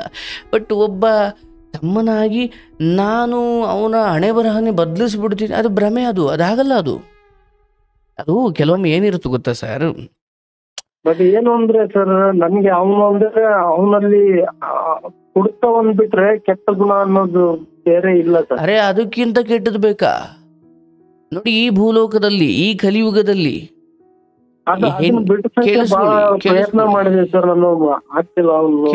ಕೇಳಿಸ್ಕೊಳ್ಳಿ ನನಗೆ ಅದು ನೋಡಪ್ಪ, ಒಂದು ಅರ್ಥ ಮಾಡ್ಕೊಳ್ಳಿ. ಈಗ ನೀವು ನಗರದಲ್ಲಿದ್ದೀರಾ, ನಿಮ್ಮ ದುಡಿಮೆ ಇಲ್ಲ ಆಗ್ತಾ ಇದೆ, ಇದನ್ನು ಬಿಟ್ಟು ನೀವು ಹೋಗಿ ಹಳ್ಳಿಲಿ ಕೂತ್ಕೊಂಡ್ರೆ ನೀವು ಓದಿರೋ ವಿದ್ಯೆಗೆ ಹಳ್ಳಿಲಿ ಕೆಲಸ ಸಿಗುತ್ತಾ? ಇಲ್ಲ ತಾನೇ. ನೀವು ನಗರದಲ್ಲೇ ಇರಬೇಕು, ನಿಮ್ದೊಂದು ಹೆಂಡತಿ, ನಿಮ್ಮದು ಮಕ್ಕಳು, ನಿಮ್ದೊಂದು ಬದುಕು ಅಂತ ಇದೆ. ಈಗ ನೀವು ಹೌದಪ್ಪ ನನ್ನ ಜೊತೆ ರಕ್ತ ಹಂಚ್ಕೊಂಡು ಹುಟ್ಟಿದ ಅಣ್ಣ ಅಥವಾ ನನಗೆ ತಂದೆ ಸಮಾನ, ಈ ಭಾವನಾತ್ಮಕ ವಿಚಾರಗಳನ್ನಿಟ್ಕೊಂಡು ಒಂದು ಹಂತದವರೆಗೂ ನೀವು ಆತನಿಗೆ ನೆರವಾಗಬಹುದು. ಬಟ್ ಅಂದರೆ ಬಾಯೊಳಗಡೆ ತುಟ್ಟಿಡ್ಬೋದು, ಒಳಗಡೆ ಪಚನ ಕ್ರಿಯೆನೂ ನೀವೇ ಮಾಡಿಸ್ಲಿಕ್ಕೆ ಆಗಲ್ಲ. ಸರ್ ಇವಾಗ ಇರೋ ಹೊಲದಲ್ಲಿ ಅಡಿಕೆ, ನಾನು ಇಲ್ಲಿ ಬಂದ್ಮೇಲೆ ಈ ಒಂದು 4 ವರ್ಷದಲ್ಲಿ ಒಂದು 2 ಎಕರೆ ಅಡಿಕೆ ತೋಟ ಇದನ್ನ ಮಾಡಿದೀನಿ ಸರ್. ಅದ್ರಲ್ಲಿ 1 ಎಕರೆ ಅವನಿಗೆ ಬರುತ್ತೆ. ಸೊ ಅದನ್ನ ಅವನಿಗೆ ಮಾಡಿಕೊಡೋಣ ಇಲ್ಲಿ ಅಂತ ನೋಡು, ಅವ್ನಿಗೆ ನೋಡಿ, ಮಾಡಿದ್ರೆ ಕೇಳಿಸ್ಕೊಳ್ಳಿ. ನಮ್ ಹಿಂಗಾದ್ರೂ ಮಾಡೋಣ ಅನ್ನೋ ಇದಕ್ಕೆ ನಾನು ಕೇಳಿಸ್ಕೊಳಪ್ಪ. ಈಗ ನಾನು ಹೇಳೋದು ಕೇಳಿಸ್ಕೊಳಪ್ಪ. ನಾನು ಹೇಳೋದು ಕೇಳಿಸ್ಕೊಳಕ್ ಬಂದಿದ್ಯೋ ನೀನೇ ಏನೋ ನಿರ್ಧಾರ ಮಾಡ್ಕೊಳ್ಲಿಕ್ಕೆ ಬಂದಿದ್ಯೋ? ಇಲ್ಲ ಇಲ್ಲ ಹೇಳಿ ಸರ್. ಆಯ್ತು, ನೀ ಬೆಳಿಗ್ಗೆ ತನಕ ಹೇಳಿದ್ರು ವಿಚಾರ ಅಷ್ಟೇ ಇರೋದು. ನಾನು ಹೇಳೋದಿಷ್ಟು, ಒಮ್ಮೆ ಭಾಗ ಮಾಡಿಕೊಟ್ಟಾದ್ಮೇಲೆ ನಿಮ್ಮ ಬದುಕು ಅಂತ ನೀವು ಬದುಕಬೇಕು ಸುಮ್ಮನೆ. ತೀರಾ ಒಳ್ಳೆಯವರಾಗ್ಲಿಕ್ಕೆ ಹೋದಾಗ ಅವ್ರನ್ನ ನೀವು ಏನು ಸೋಂಬೇರಿಗಳನ್ನಾಗಿ ಮಾಡಿಬಿಡ್ತೀರ ನೀವು. ಇದಕ್ಕೂ ದೊಡ್ಡ ಶಿಕ್ಷೆ ಇದೆ ನಿಮಗೆ. ಹೀಗೆ ನಾನೇನು ಮಾಡ್ಬಿಡ್ತೀನಿ, ನಾನು ನಮ್ಮ ಅಣ್ಣ ಅಯ್ಯೋ ಅವನು ಒಳ್ಳೆಯವನು, ನಾನು ಅವನ ಬದುಕನ್ನು ಉದ್ಧಾರ ಮಾಡ್ಬಿಡ್ ಇಲ್ಲ. ಎಲ್ಲಿಯವರೆಗೂ ಇಲ್ಲಪ್ಪ ಇವ್ರು ಯಾರೂ ನಮಗಾಗಲ್ಲ ಅಂತ ಆತನ ಹೃದಯಕ್ಕೆ, ಆತನ ಹೆಂಡತಿ ಹೃದಯಕ್ಕೆ ಬರುತ್ತೋ ಆಗ ಅಡೆ ಸುಟ್ಟಾಗ ಅವರೇ ಎದ್ದು ನಿಂತ್ಕೊಳ್ತಾರೆ. ಹೌದಲ್ಲ? ಹೌದು ಸರ್. ಇದು ಆಗ್ಲಿ ಅಂತಾನೆ ಡಿವೈಡ್ ಮಾಡಿದ್ದು ಸರ್. ಅವನ ಜವಾಬ್ದಾರಿ ಬರ್ಲಿ ಅಂತಾನೆ ಮಾಡಿ. ಅಲ್ಲಪ್ಪ, ಈಗ ಮಗುನ ಓಡಾಡ್ಸಕ್ಕೆ ಅಯ್ಯೋ ತೊಟ್ಲಲ್ಲೇ ಇದ್ರೆ ಹೆಂಗೆ, ಒಂಚೂರು ಓಡಾಡ್ಲಿ ಆ ಮಗುನು ಸ್ವಂತ ಅಂತ ನೆಲಕ್ಕೆ ಬಿಟ್ಬಿಟ್ಟು ನೀನು ಮೇಲ್ಗಡೆ ಕೈ ಇಟ್ಕೊಂಡ್ರೆ ಹೆಂಗೆ? Correct sir. ಹಂಗೆ ಇದಾಗಬಾರ್ದು. ಇಲ್ಲ, ಅದು ಬೀಳುತ್ತಾ ಬಿದ್ದರೆ ಎತ್ತೋಣ ತೊಂದರೆ ಇಲ್ಲ, ಬಿದ್ದಾದ್ಮೇಲೆ. ಬಟ್ ಹೋಗ್ಬೇಕಾದ್ರೆ ಅದು ಹೆಜ್ಜೆ ಇಡ್ತಾ ಇದೆ, ಮೇಲೆ ನೀವು ಗಟ್ಟಿಯಾಗಿ ಹಿಡ್ಕೊಂಡಿದ್ದೀರಾ ಅಂದರೆ ಅದರ ಹೆಜ್ಜೆಗೆ ಯಾವ ಅರ್ಥವೂ ಇಲ್ಲ ಅಲ್ಲಿ. ನೋಡಿ, ನೀವು ಅರ್ಥ ಮಾಡ್ಕೊಳ್ಳಿ. ನಿಮ್ಗೆ ಆತನ ಮೇಲೆ ಏನೇ ಪ್ರೇಮ ಇದ್ರೂ ಬಿದ್ದಾದ್ಮೇಲೆ ಎತ್ತೋದಿಕ್ಕಿರಲೇ ಹೊರತು ನೀವು ಬೀಳ್ದಂಗೆ ತಡೆದು ಬಿಡ್ತೀನಿ ಅಂದರೆ ಇಲ್ಲ, ನಿಮ್ಗೆ ಆ ಶಕ್ತಿ ಇಲ್ಲ. ಅದು ನೀವು ಅಂದ್ಕೊಳ್ಬೋದು, ನಾನು ಅವನಿಗೆ ಮನೆ ಕಟ್ಸ್ಕೊಟ್ಬಿಡ್ತೀನಿ. ಆಯಿತು, ಮನೆ ಪೂರ್ಣ ಆಗಲಿಕ್ಕೆ ಏನು ಮಾಡಬೇಕು ಅಷ್ಟು ಮಾಡಿ. ಬಟ್ ಇನ್ನು ಮುಂದೆ ಅವರೀಗ ನನಗಿದು ಚಿಕ್ಕ ಮನೆ ಆಗುತ್ತೆ ಅನ್ನೋಷ್ಟು ಬುದ್ಧಿವಂತಿಕೆ ತೋರಿಸೋ ಅವ್ರಿಗೆ ಅವ್ರ ಬದುಕಿಗೆ ಬೇಕಾದ್ದನ್ನು ಅವ್ರು ಗಳಿಸ್ಕೊಳ್ಳಿ. ಬಟ್ ಇಲ್ಲಿ ನಿಮ್ಮ ಈ ಭ್ರಾತೃ ಪ್ರೇಮ, ನನ್ನ ಅಣ್ಣ, ಈ ಪ್ರೇಮ ನನಗೆ ಅರ್ಥವಾಗುತ್ತೆ. ಆದರೆ ಅದನ್ನು ಈಗ ನೀವು ಮರೆಮಾಚಿ ಕಟುಕನಂತ ಆಗದೆ ಹೋದರೆ ಅವರಿಗದು ಹೊಡೆತ ಹೊಡೆಯಲ್ಲ, ಅದು ಬದಲಾಗಲ್ಲ. ನೀವೇನು ಮಾಡಬೇಕು, ನಿಮ್ಮ ತಂದೆ ತಾಯಿಯನ್ನು ಅವತ್ತು ಭಾಗ ಆಗೋ ಸಮಯದಲ್ಲಿ ನೋಡಪ್ಪ ನಿನ್ನ ಬದುಕು ನೀನು ನೋಡ್ಕೊಳ್ಳಯ್ಯ, ನನ್ನ ಅಪ್ಪ ಅಮ್ಮ ನೀನೇ ನೋಡ್ಕೊಳ್ಬೇಡ, ನಾನು ನೋಡ್ಕೊಳ್ಳಿ. ಅವತ್ತು ಏನು ಮಾತಾಡಿದ್ರೆ ಅದಕ್ಕೆ ನೀವು ನಿಲ್ಲಬೇಕು. ಯಾಕಂದರೆ ನೀವೇನು ಬ್ಯಾಚುಲರ್ ಅಲ್ಲ, ನಿಮ್ಮದು ಒಂದು ಕುಟುಂಬ ಇದೆ, ನಿಮಗೂ ಹೆಂಡತಿ ಇದ್ದಾರೆ, ನಿಮ್ಮದೊಂದು ಬದುಕು. ಅಣ್ಣ ಬಿದ್ದ ಅಂತ ನಾಳೆ ವಿಚಾರ ಬಂದಾಗ ಹೋಗಿ ಎತ್ತಿ. ಬಟ್ ಈಗ ಆತ ಕುಡಿಯೋದು ಬಿಡಲ್ಲ, ಆತ ಹಂಗೆ ಆತ ಇಲ್ಲ, ಅದನ್ನೇನು ಸರಿ ಮಾಡ್ಕೊಳ್ಬೇಕಾಗಿರೋದು ಅದು ಆಕೆ ಹೆಂಡತಿಗೆ ಬಿಟ್ಟಿದ್ದು, ಅದು ನಿಮ್ದಲ್ಲ. ನಿಮ್ದು ಆಗಿತ್ತು ಯಾವಾಗ? ಮದುವೆಗೆ ಮುಂಚೆ ಅಥವಾ ಭಾಗ ಆಗೋಕ್ಕಿಂತ ಮುಂಚೆ, ಅಥವಾ ಆತನ ಖರ್ಚು ವೆಚ್ಚ ನೀವು ನೋಡ್ಕೊಳ್ತಿದ್ರಲ್ಲ, ಅದು ಆ ಸಮಯದಲ್ಲಿ ನಿಮ್ದಾಗಿತ್ತು. ಈಗ ಅದರ ಒಳ್ಳೆಯದು ಕೆಟ್ಟದ್ದು ಏನಿದ್ರು ಆಕೆ ಹೆಂಡತಿನೇ ಸರಿ ಮಾಡ್ಕೊಳ್ಬೇಕು. ಅಬ್ಬಬ್ಬ ಅಂದರೆ ನೀವು ಸಲಹೆ ಕೊಡ್ಬೋದು, ಬುದ್ಧಿ ಹೇಳ್ಬೋದು ಅಷ್ಟೇ. ಆದರೆ ಒಂದು ಸತ್ಯ, ಎಲ್ಲಿಯವರೆಗೂ ಆತನಿಗೆ ಬಾರ ಹತ್ರ ಇರುತ್ತೆ, ಕುಡಿಸೋರು ಇರ್ತಾರೆ, ಕುಡಿಯೋರು ಇರ್ತಾರೆ, ಅಥವಾ ಇದು ಹಂಗೆ ನಿಮ್ಮ ಮಾತು ಕೇಳ್ಕೊಂಡು ಬಿಡೋದಾಗಿದ್ರೆ ಅವತ್ತೇ ಬಿಡ್ಬೋದಿತ್ತು. ಅದು ನಿಮ್ಮ ಮಾತು ಕೇಳ್ಕೊಂಡು ಬಿಡೋದಲ್ಲ. ಯಾಕಂದರೆ ಅದಕ್ಕೆ ಕುಡಿಲಿಕ್ಕೆ ಬೇಕಾದ ಎಲ್ಲ ವಾತಾವರಣವೂ ನಿಮ್ಮೂರಲ್ಲಿದೆ. ಹೌದಲ್ಲ? ಕುಡಿಯೋರು ಇವಾಗ ನಂದೇನ್ ಪ್ರಶ್ನೆ ಅಂದ್ರೆ ಅದೇ ಸರ್, ಇವಾಗ ಮನೆ ಅರ್ಧ ಆಗಿದೆಯಲ್ಲ, ಸೊ ನಾನ್ ಕೊಡೋ ಅಮೌಂಟ್ ಕಂಪ್ಲೀಟ್ ಆಗಿ ಕೊಟ್ಬಿಟ್ಟಿನಿ ಇವಾಗ. ಇಲ್ಲ, ಈಗ ನನ್ನ ಸಲಹೆ, ನೀವೇನು ಕೊಟ್ಟಿದ್ದೀರಿ ಆಯಿತು, ಬಟ್ ಅದು ಪೂರ್ಣ ಆಗಲಿಕ್ಕೆ ನಿಮ್ಮ ಶಕ್ತಿ ಮೀರಿ ಪ್ರಯತ್ನ ಮಾಡಿ ಕಟ್ಟುಬಿಡಿ. ಆದರೆ ಅದರ ಆದ್ಮೇಲೆ ಅದ ಮನೆ ಪೂರ್ಣ ಆಗಲಿಕ್ಕೆ ದಯವಿಟ್ಟು ನಾನೇ ನಿಮ್ಮನ್ನು ಕೇಳ್ಕೊಳ್ತೀನಿ, ಅದು ಆಗಲಿಕ್ಕೆ. ಯಾಕಂದರೆ ಇರೋಕ್ಕೊಂದು ಸೂರಿನ ವಿಚಾರ ಇದೆಯಲ್ಲ, ಅಲ್ಲಿ ನಾನು ಬಿಟ್ಬಿಡಿ ಅಂತ ಹೇಳೋಕ್ಕಾಗಲ್ಲ. ಅದರಲ್ಲಿ ಸರ್ ನಂದು ಅದೇ ಸರ್, ಒಳಗೆ ಆಮೇಲೆ ಏನಾದ್ರು ದುಡಿದು ಮಾಡ್ತಾರ್ರಿ, ನೆರಳೊಂದು ಮಾಡಿ ಮುಗಿತು. ಆ ಸೂರಿನ ವ್ಯವಸ್ಥೆಗೆ ಏನು ಬೇಕು, ಇನ್ನೊಂಚೂರು ಶಕ್ತಿ ಮೀರಿ ನೀವು ಒಂಚೂರು ನಷ್ಟ ಮಾಡಿಕೊಂಡ್ರೂ ಪರವಾಗಿಲ್ಲ, ಅಥವಾ ನಿಮ್ಮ ಹೆಂಡತಿ ಬೈದ್ರೂ ಪರವಾಗಿಲ್ಲ, ಒಂಚೂರು ಅವ್ರಿಗೆ ಇರ್ಲಿಕ್ಕೆ ಏನು ಬೇಕೋ ಅದನ್ನು ಮಾಡಿಕೊಟ್ಬಿಟ್ಟು ಆಮೇಲೆ ನೀವು ಮೊದಲು ಪಾಠ ಕಲಿಬೇಕಾಗಿರೋದು ಅಂದರೆ, ನೀವು ಇನ್ನೂ ಬ್ಯಾಚುಲರ್ ಆಗಿದ್ದೀರಿ, ನಿಮ್ಮ ಅಣ್ಣು ಇನ್ನೂ ಬ್ಯಾಚುಲರ್ ಆಗಿದ್ದಾರೆ, ತಡೆಯಪ್ಪ ಆತನಿಗೆ ನಾವು ಅವತ್ತು ವಿದ್ಯೆ ಬಿಡಿಸ್ಬಿಟ್ಟು ಓದೋ ಕಳಿಸ್ಲಿಲ್ಲ, ನಾನು ಓದಿದೆ, ಆತ ಮನೆ ಇಲ್ಲ ಸಾಕಿದ್ದ ಅಲ್ಲೇ ಅಷ್ಟರಲ್ಲೇ ಐತೆ. ಹೌದಲ್ಲ? ಕೆಲವೊಮ್ಮೆ ಹೀಗೆ, ಈಗ ಅಣ್ಣನ ವಿಚಾರದಲ್ಲಿ ಏನು ಸರ್ ಹಿಂಗೆಲ್ಲ ಅನ್ಬೋದು.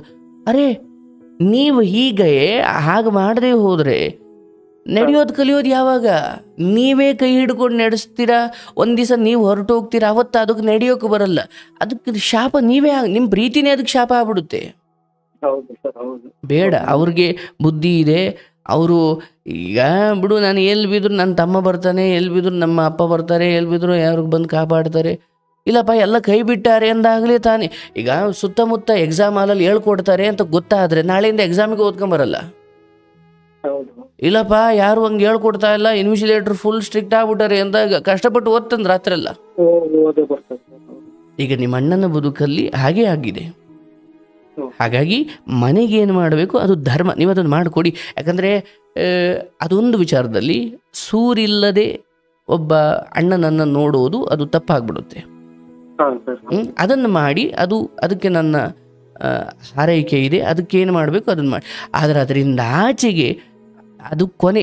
ನಿಮ್ಮ ತಂದೆ ತಾಯಿ ಏನು ನೀವು ನೋಡ್ಕೊಳ್ಬೇಕು, ನಿಮ್ಮ ಸಂಸಾರ ಏನು ನೋಡ್ಕೊಳ್ಬೇಕು, ಆ ಪ್ರತ್ಯೇಕ ಭಾಗ ಮಾಡಿದ್ದೀವಿ ಇಂದ ಕರುಳಬಳ್ಳಿ ಹಾಗೇ ಇದೆ, ಪ್ರೇಮ ಹಾಗೇ ಇದೆ. ಆದರೆ ಪ್ರತಿ ಸಾರಿ ವ್ಯಕ್ತಪಡಿಸೋದು ತಪ್ಪಾಗ್ಬಿಡುತ್ತೆ. ಅದು ಮೇಷ್ಟ್ರು ಶಾಲೆಯೊಳಗಡೆ 4 ತರಗತಿ 4 ಗೋಡೆಗಳ ನಡುವೆ ಮೇಷ್ಟ್ರು ಅದು ಎಷ್ಟೇ ಪಾಠ ಹೇಳ್ಕೊಡ್ಬೋದು, ಎಕ್ಸಾಮ್ ಹಾಲಲ್ಲಿ ಸೈಲೆಂಟ್ ಆಗಿರಬೇಕು ಮೇಷ್ಟ್ರು. ನಾನು ಎಕ್ಸಾಮ್ ಹಾಲಲ್ಲೂ ಹೇಳ್ಕೊಡ್ತೀನಿ ಅಂದರೆ ಮತ್ತೆ ಪಾಠಕ್ಕೆ ಏನು ಅರ್ಥ ಇದೆ? ಹಾಗಾಗಿ ಮನೆಗೆ ಸೂರಿನ ವಿಚಾರದಲ್ಲಿ ಕಂಪ್ಲೀಟ್ ಆಗೋವರೆಗೂ ನಗ್ನಗ್ತಾನೆ ಮಾಡಿ. ಅದಕ್ಕೇನು ಮುಖ ಸಿಂಡ್ರಿಸ್ಕೊಂಡು ಮಾಡೋದು ಬೇಡ. ನಿಮ್ಮ ಕೈಲಿ ಎಷ್ಟಾಗುತ್ತೋ ಅಷ್ಟು ಆ ಸೂರು ಕಂಪ್ಲೀಟ್ ಆಗೋವರೆಗೂ ಜೊತೆಗಿದ್ದು ಮಾಡಿಕೊಟ್ಟು ಒಳಗೆ ಕಳಿಸಿ. ಆಮೇಲೆ ಸ್ವಲ್ಪ ನೀವು ಬುದ್ಧಿವಂತರಾಗಿ.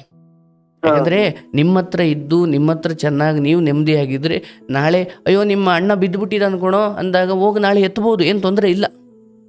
ಹೌದು ಸರ್, ನಾನು ಡಿವೈಡ್ ಇಡಕ್ಕೆ ಕಾರಣನೇ ಅದು ಸರ್ ಆಕ್ಚುಲಿ. ಯಾಕಂದ್ರೆ ಇವಾಗ ನಾನು ಹೊಲದಲ್ಲಿ ಏನು ಮಾಡಕ್ ಬಿಡ್ತಿರ್ಲಿಲ್ಲ ಅವನು. ಮತ್ತೆ ಇವಾಗ ಏನ್ ಅರ್ಧ ಮನೆ ಕಟ್ಟಿದೀವಿ ಅದನ್ನು ಕಟ್ತಿರ್ಲಿಲ್ಲ, ಏನು ಮಾಡ್ತಿರ್ಲಿಲ್ಲ ಸರ್. ಅವನ ಜೊತೆನೆ ಇಟ್ಕೊಂಡಿದ್ರೆ ನಾನು. ಮತ್ತೆ ಹಾಗೆ ಭಾಗ ಆಗ್ಲಿಕ್ಕೆ ಯಾವ ಕಾರಣ ಇಟ್ಕೊಂಡು ಭಾಗ ಆದ್ರೂ ನೀವು ಅದನ್ನೇ ಮರೆತು ವರ್ತಿಸ್ತಾ ಇದ್ದೀರಿ ಇವತ್ತು. ಹಾ ಸರ್, ಅದೇ ರೀಸನ್ ಇಟ್ಕೊಂಡೆ ನಾನು ಅವನಿಗೆ ಜವಾಬ್ದಾರಿ ಹಚ್ಬೇಕು ಅಂತಾನೆ ಅವನಿಗೆ ಅಟ್ಲೀಸ್ಟ್ ನೀವು ಎಲ್ಲಾರನು ಸಾಕಿಲ್ಲ ಅಂದ್ರು ಅಟ್ಲೀಸ್ಟ್ ತಂದೆ ತಾಯಿ ಏನು ಬೇಡ, ಹೆಂಡತಿ ಮಕ್ಕಳು ಇಬ್ರು ನೋಡ್ತಾನೆ ನಾವು ಅಂತ ಹೇಳಿ ಡಿವೈಡ್ ಆಯ್ತು. ಅವತ್ತೇನ್ ಕಾರಣಕ್ಕೆ ಡಿವೈಡ್ ಆದ್ರೂ ಅದಕ್ಕೆ ಬದ್ಧರಾಗಿರ್ಬೇಕು. ತೀರಾ ಆತನಿಗೆ ಹುಷಾರಿಲ್ಲ, ಆತ ಆಸ್ಪತ್ರೆಗೆ ಐಸಿಯುನಲ್ಲಿದ್ದಾನೆ, ಇಷ್ಟ ಹಣ ಬೇಕಂತೆ ಅಂತ ವಿಚಾರದಲ್ಲಿ ನೆರವಾಗುವುದು ಬೇರೆ. ಬಟ್ ಇಲ್ಲಿ ಸಹಜವಾದ ಬದುಕನ್ನು ಬದುಕಬೇಕಾದ್ರೆ ಆತ ಕುಡ್ಕೊಂಡು ಓಡಾಡೋದು, ಹೆಂಡತಿ ಅದರಲ್ಲೂ ಏನೋ ಹಠ ಮಾಡೋದು, ಇವೆಲ್ಲ ಬೇಡ. ಇಲ್ಲ ಸರ್, ಆಮೇಲೂ ಅಮೌಂಟ್ ಅದು ಈ ತರಕ್ಕೆಲ್ಲ ಕೇಳಿದಾಗ ನಾನು ಕಡಖಂಡಿತವಾಗಿ ಬಹಳ ಸ್ಟ್ರಿಕ್ಟ್ ಆಗಿ ನಾನು ಆ ತರಕ್ಕೆ ಯಾವ್ದಕ್ಕೂ ಸಪೋರ್ಟ್ ಮಾಡಿಲ್ಲ. ಬೇಡ ಬೇಡ, ಮನೇದು ಏನಿದೆ ಅಷ್ಟು ದಯವಿಟ್ಟು ಮಾಡಿ. ಅದೊಂದು ಮಾಡಿಕೊಟ್ಬಿಟ್ಟು ಅದು ಅದು ಬಹುಶಃ ಅವತ್ತು ನಾನು ಓದಲಿಕ್ಕೆ ನನ್ನ ಅಣ್ಣ ಅವಕಾಶ ಮಾಡಿಕೊಟ್ಟ ಅನ್ನೋ ಭಾವನಾತ್ಮಕ ಅಥವಾ ಒಂದು ಸಕಾರಾತ್ಮಕ ಆಲೋಚನೆ ಮಾಡಿದ್ರೆ ಅದೊಂದು ಋಣವನ್ನು ಇಲ್ಲಿ ತೀರಿಸಿ ಕೈ ತೊಳ್ಕೊಳ್ಳಿ.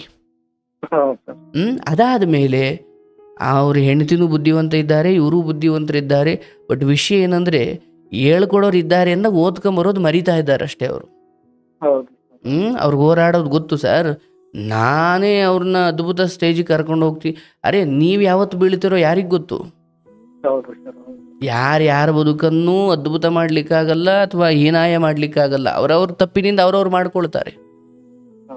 ನೀವೇನೇ ಅವ್ರನ್ನ ಎತ್ತರಕ್ಕೆ ತಗೊಂಡು ಹೋದರೂ ಕೂಡ ಅವ್ರು ಅದೇ ಚಟ, ಅದೇ ಬೇಜವಾಬ್ದಾರಿತನ, ಅವತ್ತಿಗೆ ಉಂಡ್ರೆ ಸಾಕು, ಅವತ್ತಿಂದ ಅವತ್ತಿದಾದರೆ ಸಾಕು ಅಂತ ಅಲ್ಲ. ಸಂಸಾರ ಅಂದರೆ ಒಂದು ವಾರದ ಯೋಚನೆ ಮಾಡಿರ್ಬೇಕು, ಅದೇ ಸಂಸಾರ. ಅವತ್ತಿದವತ್ತು ಉಂಡು ತಿಂದು ತಿಪ್ಪೆ ಕಸ ಮಾಡಿಬಿಟ್ರೆ ಆಗಲ್ಲ, ಅದು ಸಂಸಾರ ಆಗಲ್ಲ, ಅದು ಹೌದಲ್ಲ? ಹಾಗಾಗಿ ನಿಮ್ಮ ಅಣ್ಣ ಅತ್ತಿಗೆ ಇವರ ವಿಚಾರವಾಗಿ ಈ ಮನೆ ಅರ್ಧಂಬರ್ಧ ಏನಿದೆ ಅದು ಆ ಸೂರು ಆ ಮನೆಯನ್ನು ಪೂರ್ಣ ಮಾಡಿಕೊಡಿ. ಅದಕ್ಕೆ ಏನು ನೆರವು ಕೊಡಬೇಕೋ ಕೊಡಿ.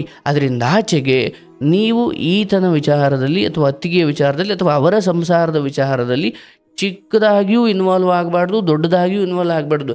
ಇನ್ಫ್ಯಾಕ್ಟ್ ಎಲ್ಲಿವರೆಗೂ ಅವರ ಆರೋಗ್ಯ ಸೀರಿಯಸ್ ಅನ್ನೋ ವಿಚಾರ ಬರೋವರೆಗೂ ಇನ್ಯಾವುದೇ ಸಂಗತಿ ಇಲ್ಲ, ನಿಮ್ಮ ಅವಶ್ಯಕತೆ ಅಲ್ಲಿ ಇದೆ ಅನ್ನುವಂಥದ್ದು. ಹೌದು ಸರ್, ನೀವ್ ಹೇಳಿದ್ಮೇಲೆ ಇವಾಗ ನನಗೆ ಅಂದ್ರೆ ಅರ್ಧ ಮನ್ಸು ಆ ಕಡೆ ಅರ್ಧ ಮನ್ಸು ಈ ಕಡೆ ಇತ್ತು ನನಗೆ. ನೀವ್ ಹೇಳಿದ್ಮೇಲೆ ನನಗೆ ನಿಮಗೂ ಇದೇ ಇದನ್ನ ಕ್ಲಿಯರ್ ಮಾಡ್ಕೊಳ್ಳೋಣ ಅಂತಾನೆ ನಿಮ್ಮ ಹತ್ರ ಕಾಲ್ ಮಾಡಿ ಸರ್. ನಾನು ತುಂಬಾ ವಿಡಿಯೋಸ್ ನೋಡಿದ್ದೀನಿ ಸರ್ ನಿಮ್ಮ. Thank you. ನಿಮ್ಮ ತಂದೆ ತಾಯಿ ಬಗ್ಗೆ ನೀವು ಹೇಳಿದ ಮಾತು ನನಗೆ ಬಹಳ ಅಂದರೆ ನೋಡಿದವರು ಎಲ್ರಿಗೂ ಸ್ಫೂರ್ತಿ ಅದು. ಯಾಕಂದರೆ ನಮ್ಮನ್ನು ಅವತ್ತು ಚೆನ್ನಾಗಿ ಸಾಕಿದ್ದಾರೆ, ಇವತ್ತು ನಾವು ಅವ್ರನ್ನ ಚೆನ್ನಾಗಿ ಸಾಕ್ತೀವಿ. ಬಟ್ ಅಣ್ಣನ ವಿಚಾರವಾಗಿಯೂ ನೀವು ತೋರಿಸ್ತಿರೋ ಕಾಳಜಿ ಅತ್ಯಂತ ಗೌರವಾನ್ವಿತವಾದದ್ದೇ, ಅತ್ಯಂತ ಮಾದರಿಯುತವಾದದ್ದೇ. ಆದರೆ ಆ ಪ್ರೇಮವೂ ಕೂಡ ವಿಷವಾಗುವ ಬಗೆ ಹೇಗೆ ಅಂತ ಹೇಳಿದೆ ಅಷ್ಟೇ ನಾನು. ಹೌದು ಸರ್, ಹೌದು. ನೀವು ಬಿಡಿ ಇಲ್ಲ ಅಂದ್ರೆ ಆ ಪ್ರೇಮನೇ ನೀವು ಮುಳ್ಳಾಗಿರುತ್ತೆ. ಹೌದು ಹೌದು ಹೌದು ಹೌದು. ಈಗ ನಿಮ್ಮ ಮಕ್ಕಳಿಗೆ ಸುಮ್ಮನೆ ಬೆಳಿಗ್ಗೆ ನೀವೇ ತಿಂಡಿ ಮಾಡಿಸಿ, ನೀವೇ ಒಂದು 18-20 ವರ್ಷ ಸುಮ್ಮನೆ ಎಲ್ಲ ನೀವೇ ಮಾಡಿಸಿ, ಆಮೇಲೆ ನೋಡಿ ಅವ್ರ ಬದುಕು ಹೆಂಗೆ ನರಕ ಆಗುತ್ತೆ. ಹಾಗಾಗಿ ನನಗನ್ಸುತ್ತೆ ನೀವು ಅನ್ನ ಮಾಡಿಕೊಟ್ಟು ತಟ್ಟೆಗೆ ಇಕ್ಕೋದಕ್ಕಿಂತ ಮಾಡ್ಕೊಳ್ಳೋದು ಹೇಗೆ ಅಂತ ಹೇಳ್ಕೊಡೋದು ಇದಿಲ್ಲ, ಇದು ಅತಿ ದೊಡ್ಡ ಉಪಕಾರ ಅಂತ. ಯಾಕಂದ್ರೆ ಒಂದ್ ದಿವ್ಸ ನೀವು ಹೊರಟು ಹೋದ್ಮೇಲೆ ಅವ್ರಿಗೆ ಮಾಡ್ಕೊಳ್ಳೋದು ಗೊತ್ತಿರಬೇಕು. ಹೌದು ಸರ್. ನನಗೆ ಇವಾಗ ನಾನು ಫುಲ್ ಒಂಥರ ಮನಸ್ಸು ಹೆಂಗಾಯ್ತು ಅಂದ್ರೆ ಅಮೌಂಟ್ ಕೊಟ್ಟಿನಿ, ಈ ತರ ಊರಲ್ಲಿ ಹೆಂಗೆ ಈಗ ಅಮೌಂಟ್ ಖಾಲಿ ಆಯ್ತು, ಇವಾಗ ಹೆಂಗ್ ಮಾಡ್ತಾರ ಅನ್ನೋದೇ ನನಗೆ, ಆತರ ಯಾವ ತರ ಮುಗಿಸ್ಬೇಕಿದ್ನ ಅನ್ನೋದೇ ನನಗೆ ಏನಿಲ್ಲ. ನಿಮ್ಮಿಂದ ಮನೆಯ ಇದನ್ನ ಇನ್ನೊಂದ್ಸಲಿ ಕೇಳಿ, ನಿಮ್ಗೆ ಇನ್ನೂ ಸ್ಪಷ್ಟವಾಗಿ ಅರ್ಥವಾಗುತ್ತೆ. ಮನೆಯ ವಿಚಾರಕ್ಕೆ ಏನಿದೆ, ಊರಿನವ್ರು ಏನಂತಾರೆ ಅದು ಇದು ಎಲ್ಲ ಬಿಟ್ಟುಬಿಡಿ ಸರ್. ಕಷ್ಟಪಟ್ಟು ಅವತ್ತಿಂದ ಬಂದಿದ್ದೀರಿ, ಅವತ್ತಿಂದ ಇಲ್ಲಿವರೆಗೂ ಗೌರವಾನ್ವಿತವಾಗಿ ಬದುಕಿದ್ದೀರಿ. ಮನೆಯವರನ್ನ ಒಳ್ಳೆ ರಾಜರ ಥರ ನೋಡ್ಕೊಳ್ಬೇಕು. ನೋಡ್ಕೊಂಡಿದ್ದೀರೋ ಇಲ್ವೋ ಅನ್ನೋದಕ್ಕಿಂತ ನೋಡ್ಕೊಳ್ಬೇಕು ಅನ್ನೋ ಭಾವನೆ ಬಂದ ಮಹಾನುಭಾವರು ನೀವು. ಅಂದರೆ ಆ ನೋಡ್ಕೊಳ್ಬೇಕು ಅನ್ನೋ ಇಚ್ಛೆ ಬರೋದೇ ಮೊದಲ ಹಂತ, ನೋಡ್ಕೊಳ್ಳೋದು ಆಮೇಲೆ.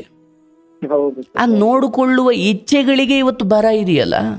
ಹೌದು ಸರ್. ಇವಾಗ ನಾವು ದುಡಿತೀವಿ ಅಂದ್ರೆ ನಾವ್ ಏನಾದ್ರು ಮಾಡ್ಬೋದಿತ್ತು ಸರ್. ಇಲ್ಲಿ ಯಾವ ತರ ಬೇಕಾದ್ರೂ ಮಾಡ್ಬೋದಿತ್ತು. ಅವನ ತರನೇ ಮೈಂಡ್ ಸೆಟ್ ಅಲ್ವಾ? ಏನ್ ಬೇಕಾದ್ರೆ ಇವಾಗ್ಲೂ ನಾವು ಇವಾಗ ಸ್ಯಾಲ್ರಿ ಬಂದ್ರೆ ತಂದೆ ಹತ್ರನೇ ಅಕೌಂಟ್ ಹಾಕ್ಬಿಟ್ಟು ನಾವ್ ಬರುವಾಗ ಮತ್ತೆ ನಾನು ಕೇಳಿ ಇಸ್ಕೊಂಡ್ ಬರ್ತೀನಿ ಸರ್. ನೋಡಿ, ನಿಮ್ಮಂತವ್ರು ನನಗನ್ಸುತ್ತೆ ನಾನು ತುಂಬಾ ಕೇಳ್ಪಟ್ಟಿದ್ದೀನಿ.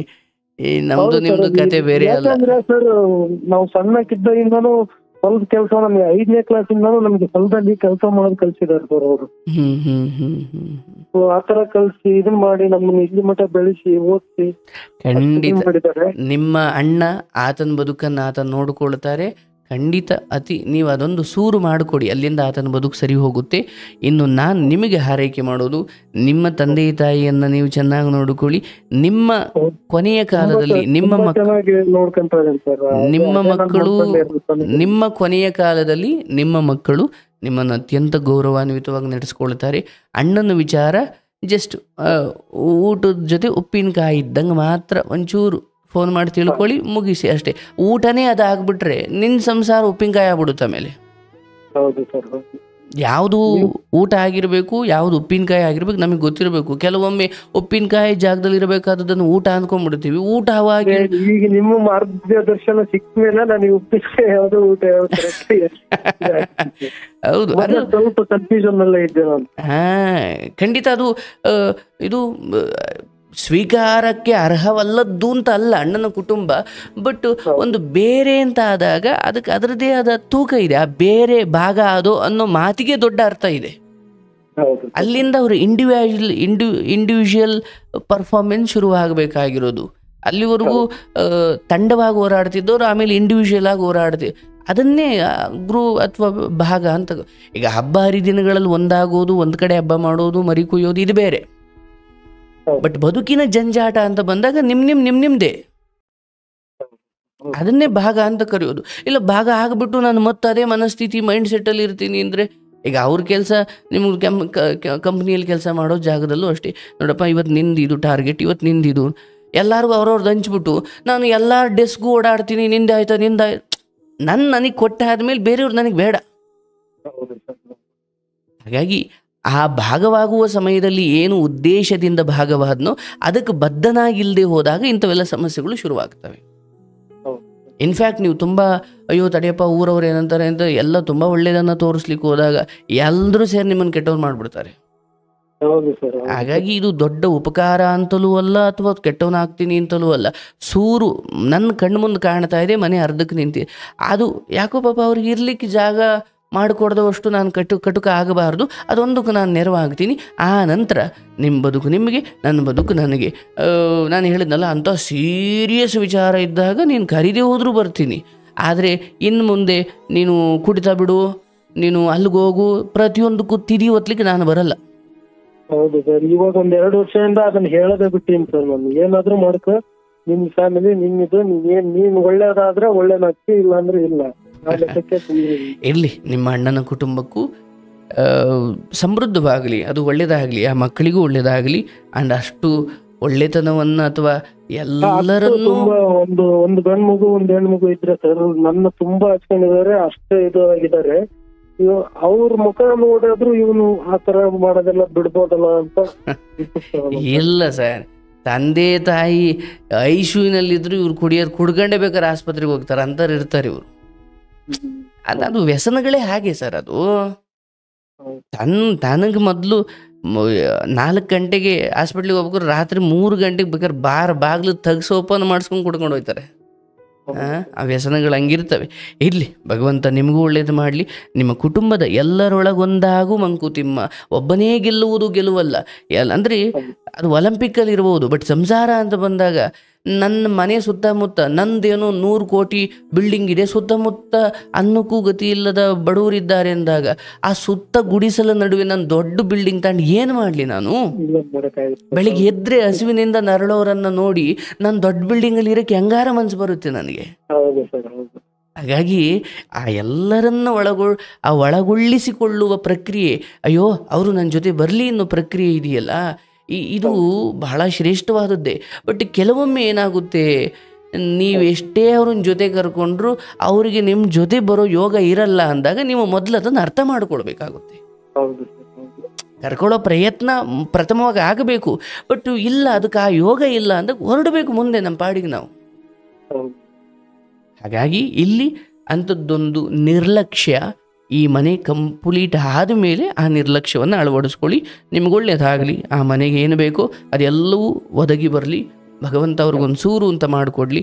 ಅಲ್ಲಿಂದ ಅವ್ರ ಬದುಕು ಕೂಡ ಹಸನವಾಗಲಿ. ಅದಕ್ಕೂ ಮೀರಿ ನಿಮ್ಮ ಹೆಂಡತಿ, ನಿಮ್ಮ ಮಕ್ಕಳು, ನಿಮ್ಮ ಕುಟುಂಬ ಅಥವಾ ನಿಮ್ಮ ಮನೆ, ನಿಮ್ಮ ತಂದೆ ತಾಯಿ, ನಿಮ್ಮ ಕೆಲಸದ ಜಾಗ ಎಲ್ಲ ಕಡೆಯೂ ನಿಮಗೆ ಯಶಸ್ಸು ಸಿಗಲಿ. ಕೃಷ್ಣನ ಅನುಗ್ರಹ ನಿಮಗಿರಲಿ. ಧನ್ಯವಾದಗಳು ಸರ್. ಎಂತ ಸಂತೋಷ. ಶುಭವಾಗ್ಲಿ ನಿಮಗೆ. ಒಳ್ಳೆ ಮಾರ್ಗದರ್ಶನ ಕೊಟ್ಟಿದ್ದೀರಿ. Thank you sir. ಶುಭವಾಗ್ಲಿ, ಶುಭವಾಗ್ಲಿ.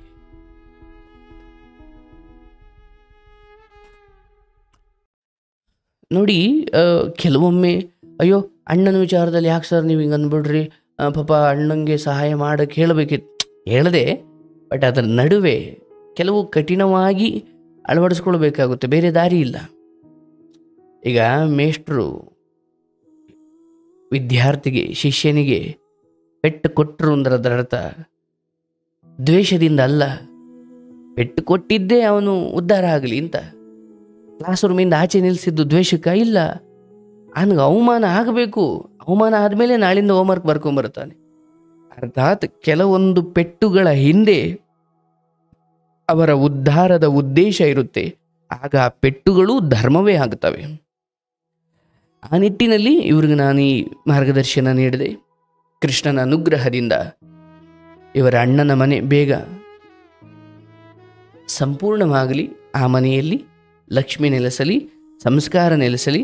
ಅದರ ಜೊತೆಗೆ ಅಯ್ಯೋ ನಮ್ಮ ಅಣ್ಣನ ಬದುಕು ಕೂಡ ಚೆನ್ನಾಗಿರಬೇಕಪ್ಪ ಅಂತ ಬಯಸುವ ಇಂಥ ತಮ್ಮಂದಿರ ಸಂತತಿ ಜಾಸ್ತಿ ಆಗಬೇಕು. ಇಂಥ ತಮ್ಮಂದಿರ ಬೆಲೆಯನ್ನು ತಿಳ್ಕೊಳ್ಳೋ ಅಣ್ಣಂದಿರು ಜಾಸ್ತಿ ಆಗಬೇಕು. ಆಗ ಒಂದು ಸಮೃದ್ಧ, ನೆಮ್ಮದಿಯುತ, ಸಂಸ್ಕಾರಯುತ